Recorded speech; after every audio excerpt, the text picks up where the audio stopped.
హరే కృష్ణ. వ్యాస మహర్షి ఇప్పుడు దైతవనానికి వస్తారు పాండవులను కలుసుకోవటానికి. వచ్చి ధర్మరాజుతో ఇలా చెప్తారనమాట. ధర్మరాజా, మీరు ఇన్ని రోజులు పుణ్యతీర్థాలు పుణ్య నదుల్లో స్నానం చేసి పుణ్యాన్ని సంపాదించుకున్నారు.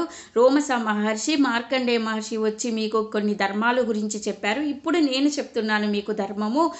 ధర్మంలో కొన్ని చెప్తాను. అదేంటంటే దానము గురించి చెప్తానని వ్యాస మహర్షి చాలా బాగా చెప్తారనమాట. వ్యాస మహర్షి దానం ఎందుకు ఇవ్వాలి, ఒక మనిషి దానం వల్ల వచ్చే ఫలితం ఏంటి, ఎలా ఇవ్వాలని వివరిస్తారన్నమాట వ్యాస మహర్షి. ఈ దానం ఎలా ఇస్తారంటే, కొంతమంది మనం ఏంటంటే ఎక్కడన్నా గుళ్ళల్లో వాటిల్లో దానాలు ఇచ్చేసి మన పేర్లు గోత్రనామాలు మొత్తం రాపిస్తారు. అలా రాయించకూడదు. ఎందుకంటే నాకు తెలియకముందు నేను కూడా అలానే రాయించేదాన్ని. మహాభారతం చదివిన తర్వాత కొన్ని మనకి ధర్మాల గురించి తెలుస్తుంది అనమాట. దీనిలో కొన్ని మనం పాటించినా సరిపోతుంది. ఎందుకంటే అలా ఇచ్చే దానం కాదు.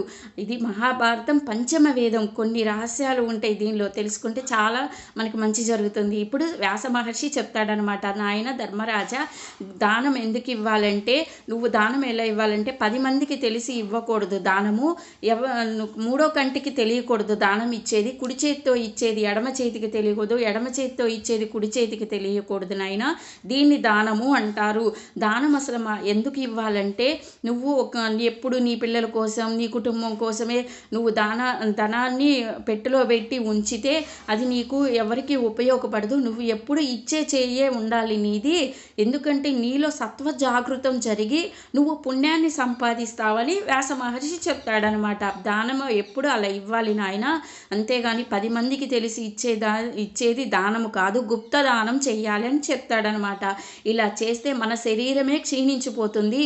ధనం ఉంటుందా, ధనాన్ని ఇవ్వాలి. నువ్వు ఇస్తేనే ఆ శ్రీమన్నారాయణుడి కృపకి నువ్వు పాత్రుడవుతావని వ్యాస మహర్షి చెప్తాడనమాట. ఇలా దానం ఇలా ఇవ్వండి. ఎవరైనా సరే అందరికీ తెలిసేలాగా దానం ఇవ్వకూడదు. ఇస్తే అది మనకి ఫలించదని చెప్తారు వ్యాస మహర్షి.